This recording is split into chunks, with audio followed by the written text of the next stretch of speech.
Former Trump attorney Sidney Powell speaking at a press conference. That was in Georgia. That was back in 2020. And today we have learned that she has pled guilty to 6 misdemeanor counts in the Georgia election case, avoiding a criminal trial that was set to begin this month. So what does the deal entail? And is this just one of many dominoes set to fall as the left tries to financially cripple anyone who aligns themselves? And joining us live to discuss this and more is author, constitutional attorney, and former U.S. Navy JAG officer Don Brown. Don, you personally know Sidney, and are you surprised at pleading guilty today? What is your reaction? First off, Sidney's a friend of mine. I've worked with Sidney. I've known her. If Sidney is guilty of anything, it's of this. She is a red-blooded American patriot who's only told the truth, okay? The real villain here is Fannie Willis, who is a rogue prosecutor like Jack Smith, like Letitia James, like Alvin Bragg, who would use the power of their office to attack the United States Constitution, attack the First Amendment, not just of President Trump and Sidney's, but also the right of the people to vote for who they want to. So let me just say this.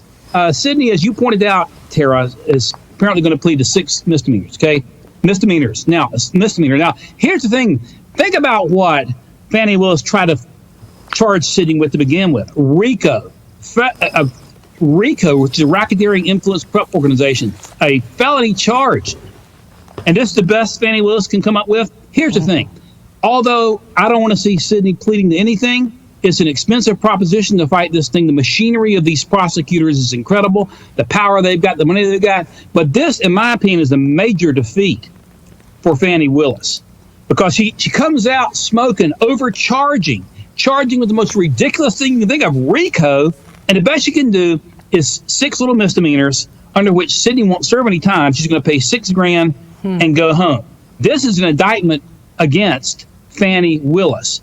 And while I'm sorry to see Sidney getting caught up in this and have to plead to anything, the real story here isn't that Sidney is pleading guilty. The real story here is the failure of Fannie Willis to bring a legitimate case. These Democrat prosecutors overcharge in every case. They come with the most imaginative legal crap you can think of, and they charge good people, and they need to be prosecuted themselves. And I've been calling on the Congress.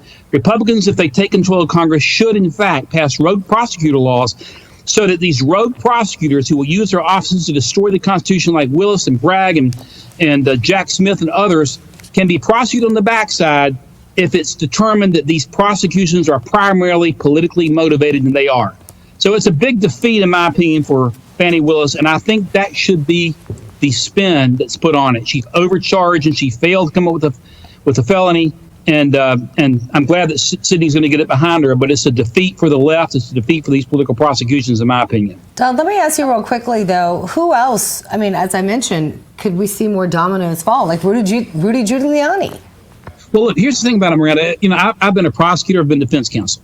Whenever you have an opportunity, when your client's faced with multiple felonies and you have an opportunity to plead to a misdemeanor, the general rule is, if you take it out of the context of this is a political prosecution, the general rule is you take the misdemeanor and you go home, because the misdemeanor is like a traffic ticket. It's like 45 and a 35, 55 and a 25 or whatever. It's basically like a traffic ticket. I don't know, to answer your question, who else might plead.